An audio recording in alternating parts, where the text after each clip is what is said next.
The Curly Howard enigma, finally uncovered. And it's not what fans hoped for. Curly Howard, born Jerome Lester Horwitz on October 22, 1903, in Brooklyn, New York, was raised in a modest Jewish household. As a child, Curly often found himself living in the shadow of his more dominant brothers. Yet, it soon became evident that Curly possessed a rare knack for humor that set him apart. Though introverted and soft-spoken in everyday life, he underwent a complete transformation on stage, dazzling crowds with his energetic antics, physical comedy, and brilliant improvisational talent. He lacked any formal education in the dramatic arts, but his intuitive sense of timing, natural charisma, and uncanny ability to embody absurd roles made him a standout. Prior to joining the Three Stooges, Curly held a range of odd jobs and participated in local theatrical performances, gradually refining the slapstick style that would come to define his fame. He became an official member of the Three Stooges in 1932, stepping in for his brother Shemp, who left the group to pursue solo endeavors. At the time, Curly sported thick auburn hair and a mustache. However, when Moe and the group's leader, Ted Healy, recommended he shave his head to better match their image, Curly complied, albeit reluctantly. The bald look would go on to become legendary. His on-screen character was brought to life through a signature high-pitched voice, exaggerated expressions, and memorable catchphrases such as "Nuke Nuke," "Soitanly," and "Woo Woo Woo." His mastery of slapstick was unmatched, blending pratfalls, frantic gestures, and a bizarrely elastic face into a comedic force. Audiences adored his boundless vitality, emotional openness, and the mischievous innocence he brought to every skit. During the height of the group's success with Columbia Pictures from 1934 through 1946, Curly appeared in close to 100 short films with the Three Stooges. Many of these shorts have become cornerstones of American comedy. Classics like Punch Drunks, 1934, Disorder in the Court, 1936, and A Plumbing We Will Go, 1940, remain fan favorites, celebrated for their rapid-fire jokes and Curly's unforgettable performances. More often than not, he was the focal point of the trio, his unpredictable antics and childlike nature elevating the comedy from simple slapstick to something far more inventive and artful. Curly contributed a distinct mix of naivety and disorder to the group's dynamic, winning over generations of comedy lovers. Curly Howard's private life, especially when it came to love and relationships, was frequently chaotic and impulsive. His romantic endeavors stood in stark contrast to the carefree and joyful persona he exhibited on screen. His first marriage, which took place before he found fame with the Three Stooges, was short-lived and fraught with difficulties. The marriage only lasted 5 months before ending in divorce, an early indication of the emotional turbulence that would affect many of his later unions. At the time, Jerome Lester Horwitz, still using his birth name, was struggling to carve out a niche in the entertainment world, and his comedic gifts had yet to receive widespread recognition. This early failed marriage reportedly left him disenchanted and triggered a lifelong pattern of chasing love and approval through brief and often troubled relationships. On June 7, 1937, a day made special by being the 12th wedding anniversary of his older brother Moe Howard and Moe's wife Helen, Curly married Elaine Ackerman. This second union provided a fleeting glimpse into the family life Curly yearned for. In 1938, the couple welcomed a daughter, Marilyn, Curly's only child. Though the arrival of their daughter was a high point in Curly's personal life, his relationship with Elaine eventually began to unravel.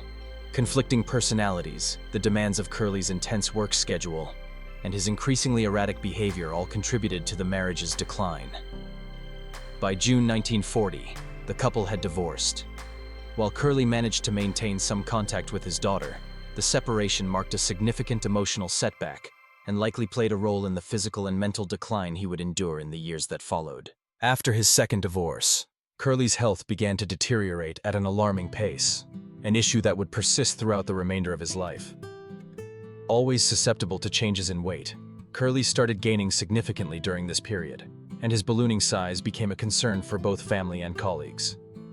This was further compounded by the emergence of high blood pressure, a condition that was likely intensified by his stressful lifestyle, public exposure, and poor self-care habits.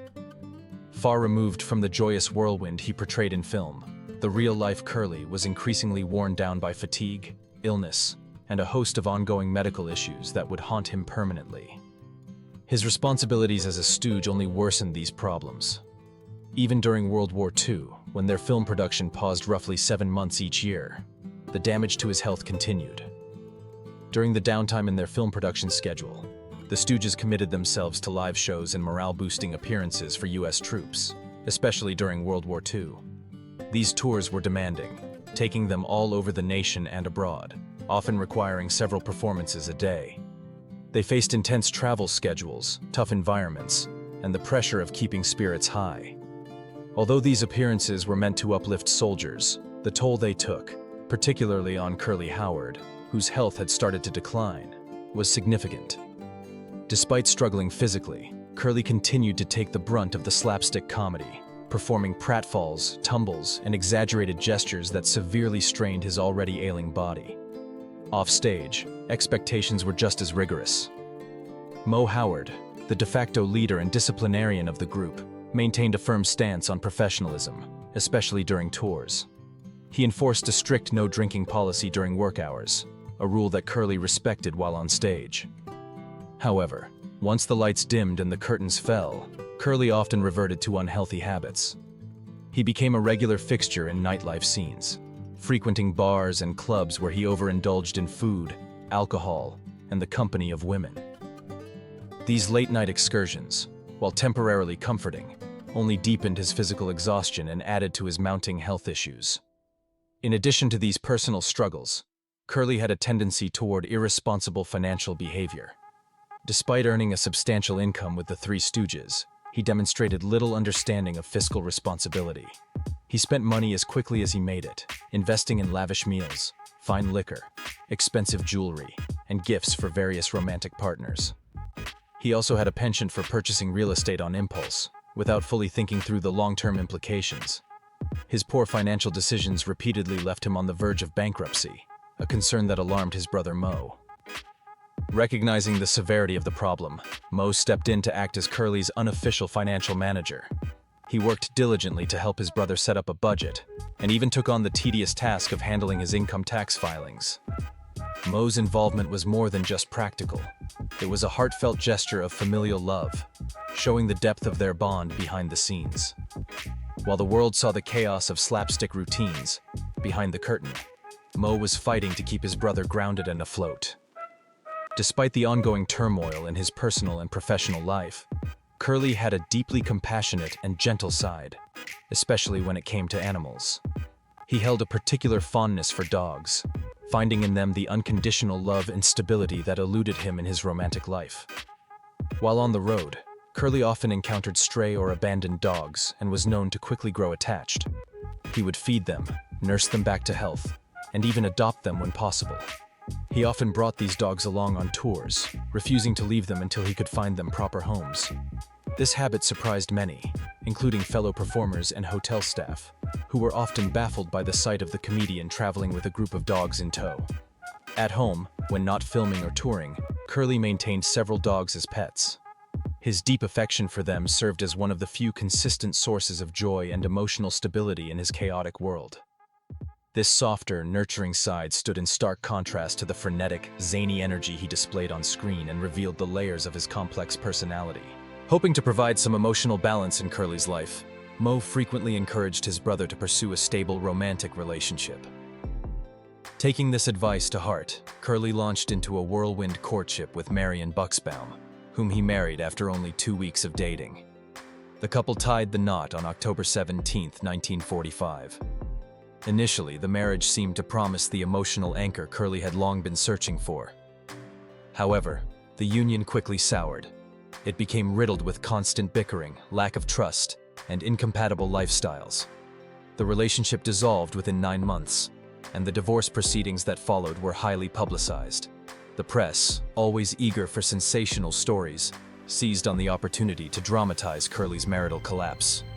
The coverage painted him as unstable and emotionally erratic, further damaging his already fragile mental state.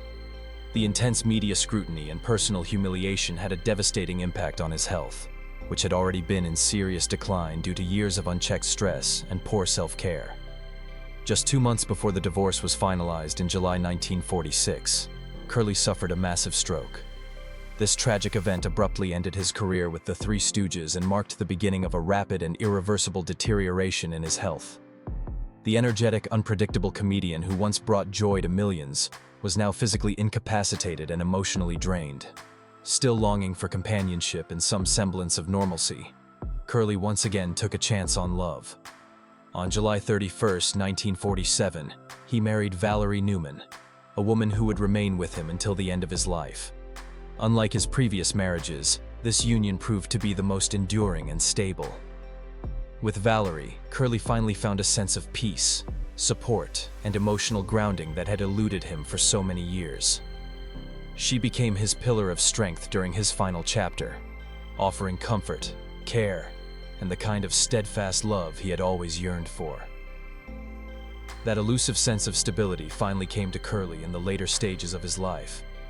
In 1948, he and Valerie Newman welcomed their daughter, Janie, a moment that brought newfound meaning and happiness to a man whose health was steadily deteriorating.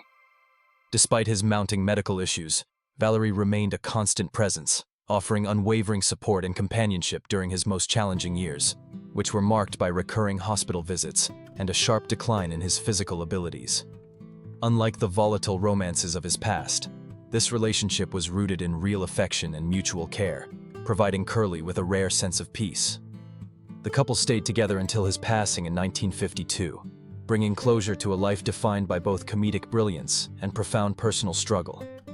For generations, admirers of classic slapstick comedy have celebrated the wild energy and unforgettable laughter that Curly Howard brought to the screen as a member of the legendary comedy team, the Three Stooges. His shrill voice, whirling antics, and expressive face made him a standout figure, whose legacy still echoes in the world of entertainment. Yet beneath the zaniness and joy that defined his stage persona, a much more somber and complicated truth lay hidden. A truth long shielded by studio discretion, misleading narratives, and Hollywood's well-known tendency to protect its stars from public scrutiny. Thanks to recently uncovered records, including medical documents, personal letters, and confidential family notes, the long-standing mystery of Curly Howard's rapid physical and mental decline is now much clearer. What has surfaced is a heart-wrenching tale that redefines the man behind the laughs. Born Jerome Lester Horwitz, Curly was a man of contradictions. Away from the spotlight, he was reserved, emotionally fragile, and deeply insecure about his appearance and standing in the industry, even though he was undeniably the most adored stooge during the height of their fame. While audiences were enchanted by his on-screen antics, those closest to him often witnessed a man battling depression, isolation, and a profound internal sense of not being enough. Today, many of these struggles can be viewed through a more informed lens, particularly in light of mental health awareness that simply didn't exist in Curly's time. During an era when emotional suffering was misunderstood and stigmatized, his erratic absences from work, dramatic mood swings, and unpredictable behavior were chalked up to occupational stress or personal flaws. In truth, experts now believe he may have been silently enduring a serious psychiatric condition, possibly undiagnosed bipolar disorder, further aggravated by heavy drinking, which he used to self-medicate and mask his emotional pain. These insights cast a somber shadow over the final years of his life, years that were marred by deteriorating health and increasing disorientation. In 1946, at just 42 years old, Curly experienced a severe stroke while working on the short film Half-Wit's Holiday, which abruptly brought an end to his full-time involvement with the Stooges. At the time, the public viewed it as an isolated health incident, likely brought on by stress or unhealthy living. However, subsequent investigations have shown that Curly had been enduring a series of transient ischemic attacks, commonly known as mini-strokes, for years. These warning signs were tragically overlooked or misunderstood, both by those close to him and by the medical professionals of the time. Even more troubling was how the studio system, particularly Columbia Pictures, handled his condition. Instead of granting him proper rest or medical leave, the studio relentlessly pushed him to continue working, as they feared the act's popularity would wane without his presence. Internal studio communications from that period reveal a startling level of indifference toward his well-being, including suggestions to prop him up for just one more short, or conceal his declining condition from the public.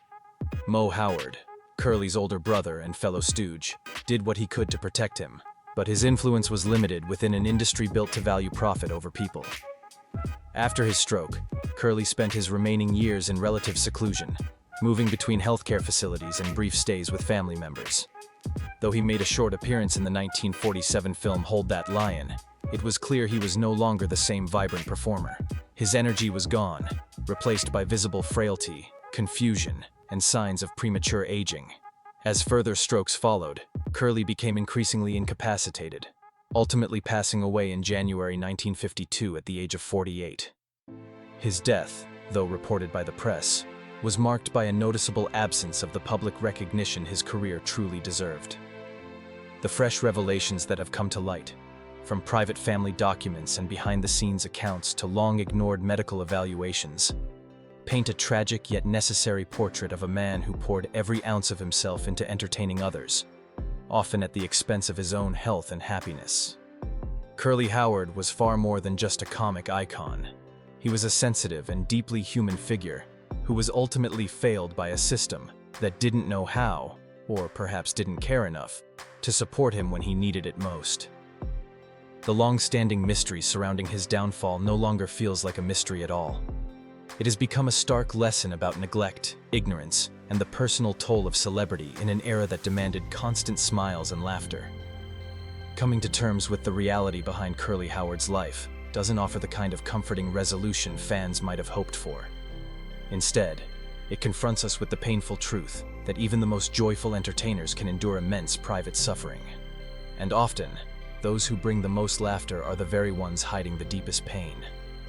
This may not be the ending audiences wished for, but it is a far more honest one. One that gives Curly Howard the recognition and compassion he was so often denied in life.